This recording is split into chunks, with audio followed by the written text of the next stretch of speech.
Let me ask you something. What's better than coming home from school or work on a chilly Friday night, grabbing the blankets to keep yourself warm, hitting the lights to black out the room, and resting your eyes on the screen in front of you as you press play on the game that's going to make you feel real fear and ecstatic badassery all at one time? I'd wager there are very few moments like that. But this game, for me, was one of them.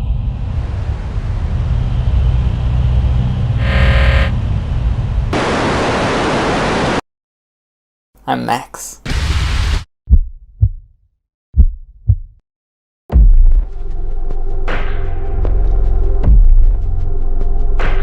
Let me take you back to 2006. What a bloody year. Steve Irwin dies. Saddam Hussein is executed. North Korea threatens nuclear testing. Google buys out YouTube. And EA had begun on a downward spiral towards greed. They were still doing well, financially. Reputationally, however, well, you know how EA is. Same games, different names. 2006 FIFA World Cup, FIFA 07, FIFA Manager 07, FIFA Online 2, FIFA Street 2. On and on it goes. From my research, not many were brave enough to call out a publisher for shady business practices as they are now. With the absence of the modernized YouTube, Reddit, and Twitter that's usually brimming with cynical, critical commentary culture today, it's hard to find anyone's negative public opinion on them. There is still, however, countless message boards, forums, blogs, and a handful of bold news articles that were still willing to stand up to EA's wicked ways. You know, so I guess what I'm just saying is that, EA, sucks my balls. They were far and few in comparison to this day and age. But nevertheless, customers were getting bored, even outraged at the same old thing. And EA could finally feel it. They needed variety. They needed a good game. Originally rumored to be the sequel to System Shock 2, there was a game being developed by a studio that no longer exists. It would meet unanimous critical acclaim. 8, 9, even 10 out of 10 stars across the board. And according to some, it would become the game that revived the horror genre at the beginning of the new millennia, spawning the reputation that it is to video games what Alien was to movies. The name?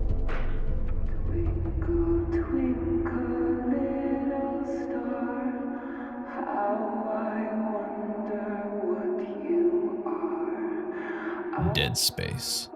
It was released just before Halloween of 2008, 10 years ago, right on time. And this is what it did.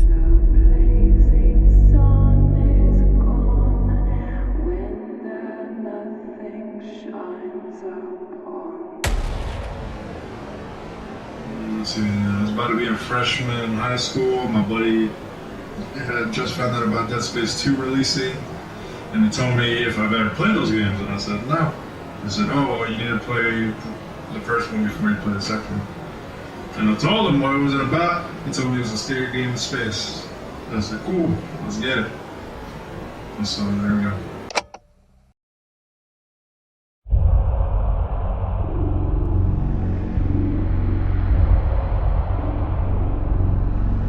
What are the ingredients to a masterpiece?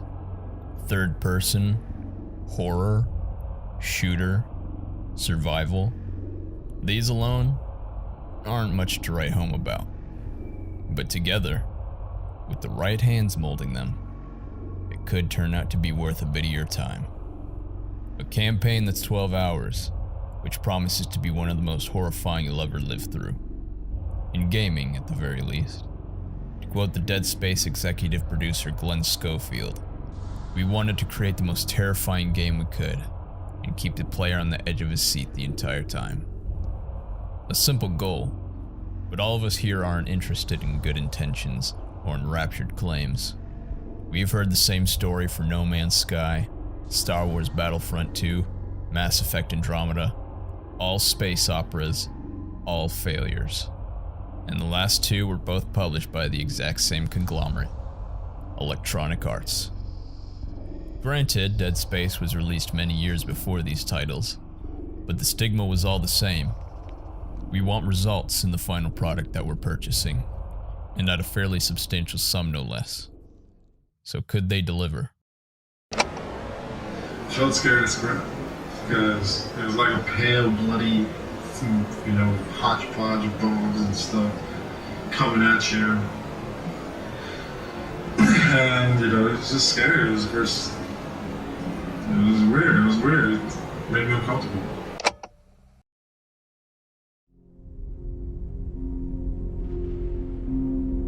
There will be spoilers beyond this point. The story might not be perfect, but it's good. Very good. Your name is Isaac Clarke. You're an engineer with the rescue team that's been requisitioned to the USG Ishimura, a giant planet-cracking mining vessel that went dark in deep space some time ago. A nebulous proposition that doesn't inspire much optimism, especially knowing that your girlfriend, Nicole, was on board. Not only that, she was hesitant to take up a career aboard the Ishimura. That is until someone encouraged her to take the position. You convinced her that she'd have a bright future voyaging as a senior medical officer of the ship. If you can imagine that for a second, the love of your life, a young, sweet, innocent girl, could possibly be trapped inside an immense planet cracker, absent of any communication, and you're the singular facet responsible for her being there. A haunting spectacle, without question. But one that can get a lot worse. You and your crew have been dispatched as an emergency maintenance team on the USG Kellyan, responding to the distress call that Ishimura began broadcasting. It doesn't take long before you and your team soon realize something isn't right. In fact, there are many things gravely wrong. The ship failed to answer your crew's signal to dock. When trying to enter the hangar manually, your ship is struck by planetary debris, compelling a crash landing upon the flight deck of the Ishimura. Thankfully, no one was killed. Yet. But the spacecraft is damaged, and it appears your only way out is through. Where is everyone? Perhaps evacuated, off the ship? Maybe they're answering an urgent matter that requires all hands on deck? It's even possible they're all just celebrating the captain's birthday in the cockpit. Unlikely, but plausible, I suppose. Any hopeful apprehensions, however, are instantly smothered at the sight of some violently flailing and horrifyingly deformed entity bursting out from within the vents when it starts ripping apart your crew.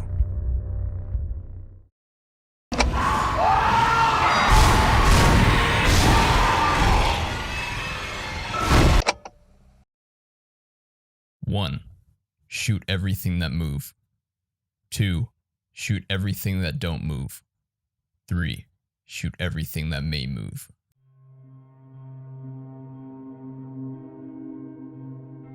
The game is far more beautiful than it has any right to be. While the textures may be outdated, the lighting, scenery, presentation, and gorgeous panorama rival that of most video games and even cinema to date. The game is structured with absolute splendor, contrary to the horrific nature of the environment.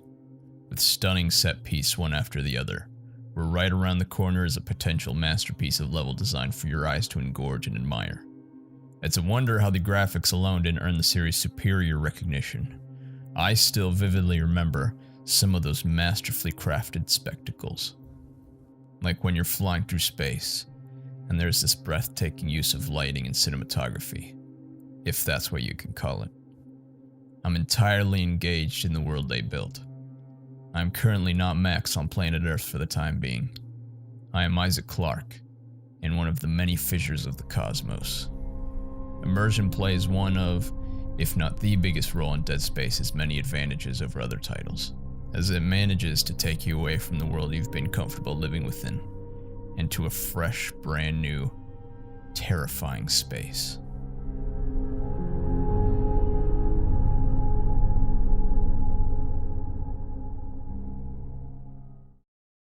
I me really hyped for that game. I would love to see Dead Space 4, but in the vision that they intended to create. The second and the third one, because a lot of stuff was cut out from those two games because of EA. I remember the first time playing Dead Space 1 and being blown away by the atmosphere and aesthetic of the game. I found it very interesting that there was no HUD at all or everything like that. It was all in-game. You wanted to know how much ammo you had? The gun told you. You want to know how much health you had? Look on your back. The little details in the game along with the environment and how well the lighting holds up to this day shocks me. Dead Space reminded me a lot of Resident Evil 4, but in a good way. Dead Space holds a very special place in my heart for horror games, and it's a shame we will probably never see Dead Space 4.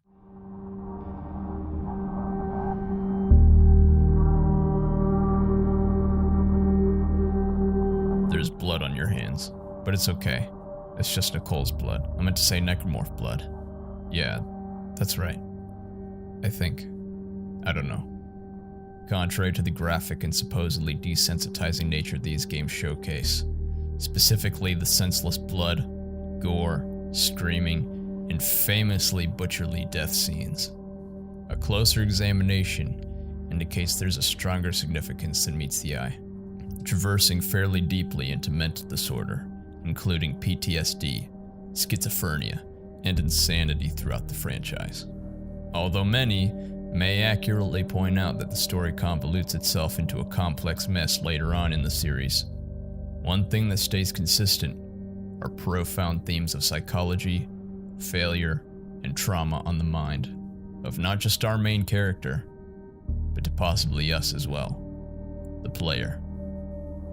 Perhaps I'm observing too intensely into elements that may not even be present, but perhaps not. Especially not for me. The game taught me a lot of things when I was that young. I could relate to Clark. He just had to keep moving forward, and at the point I am right now, that's all I'm doing in my life. Just move forward despite all the bad things and obstacles that get in your way. And whenever I would see, the gore and the mutilated bodies in the game, I didn't feel disgusted and I didn't feel bad for what happened to them. I just had to keep moving forward because I didn't want to end up being like them. Are you happy about that? Yeah, because I live.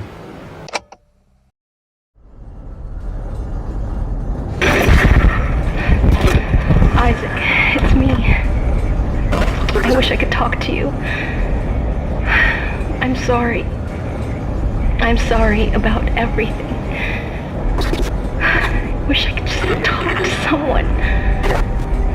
It's all falling apart here. I can't believe what's happening. It's strange. Such a little thing. And it all comes down to this one little thing.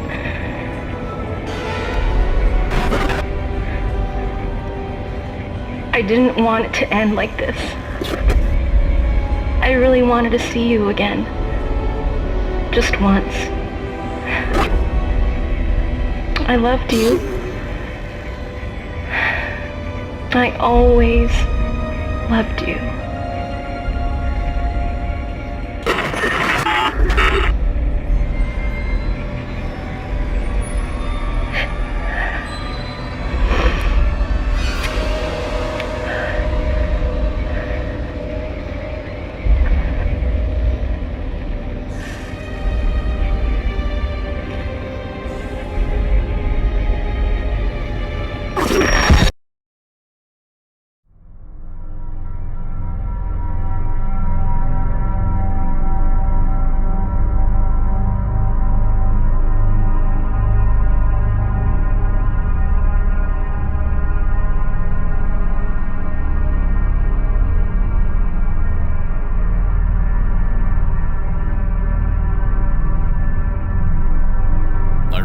I first finished the game, and Isaac finally takes off his helmet. And what I saw made my heart ache. because what I was looking at felt a lot like a reflection of myself. A quiet, lonely, broken man who survived an almost literal hell just to save someone he cared for, only for him to realize it was all for nothing. Nicole killed herself. That was me, a while back. Have any of you ever had an experience like that? Where in video games, and even music, movies, and books, you embrace an overflowing ocean of feelings more than you normally would. Because you are going through something so surrealistically similar to what's happening on the screen in front of you. Almost like you're looking in a mirror. It's special moments like these that fill your soul with supremely potent emotion and make you remember, I'm alive. Beautiful. That's just beautiful. Where we have the ability to give each other an experience to show one another, you're not alone. We're right here beside you. Your main character is right here beside you. That no matter what you're playing, watching, reading, or listening to, you're gonna have the chance to see something that might just make this life a little better, even for a moment. Where there may be hundreds, thousands, or even millions who enjoy a certain piece of art, there will always be a select number of us who are going to get something extraordinary from it. And in this case, Dead Space gave me bravery. Yeah. I may never be fearless, but where there is fear in my way, there is now a tiny Isaac Clarke in my heart telling me to face it, as there is for all of you out there who got the same thing. I'm sure this was never the original intent of the developers, but whether they knew it or not, they created a game that surrounded us with utter anxiety, dread, and failure, only for us to overcome it and discover that there is nothing to fear.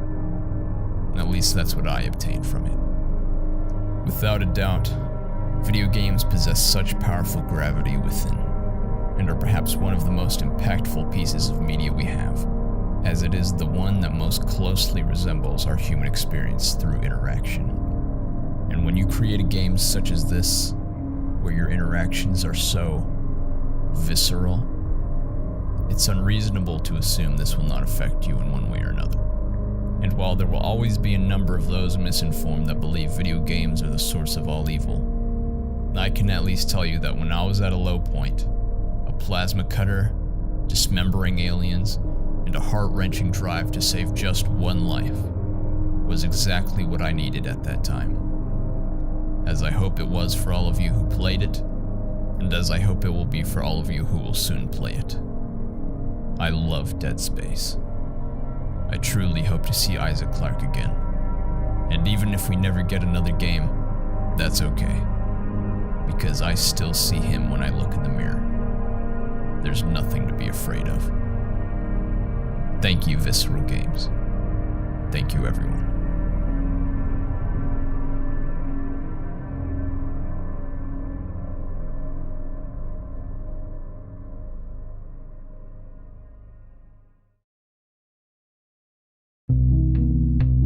Sylphid, you're a little bit of a little bitch. Vince, pinch, my ballsack, I wanna have sex with Alex, 4X, and Toasty. You're mostly handsome like Maybelline Manson dancing with blue. Look at you. You make me horny, DC Corey, never break up with Nathan Jacobs, Matthew Razor, the dictator. Thank you all. Toodles.